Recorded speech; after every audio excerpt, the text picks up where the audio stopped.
Sabi ninyo nga nindot nga balasahon kay ang uban mga CFD, mga higala kining di sila mudawat og adlaw nga Sabado mao ang adlaw nga igpapahulay o adlaw nga igsisimba atong basahon higala.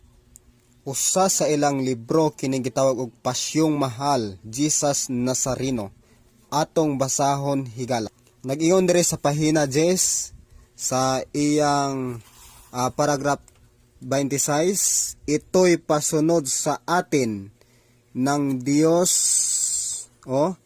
ng Diyos na maawain at kaya'y ipinagbilin na talimahin at sundin ang Sabado'y ipangilin. Pangutanan ako, husto inyong libro o sayop? Kinsay nagtugan sa tinuod, ikaw o ang inyong libro nga mabasa? Tubag. God bless kanimo higala.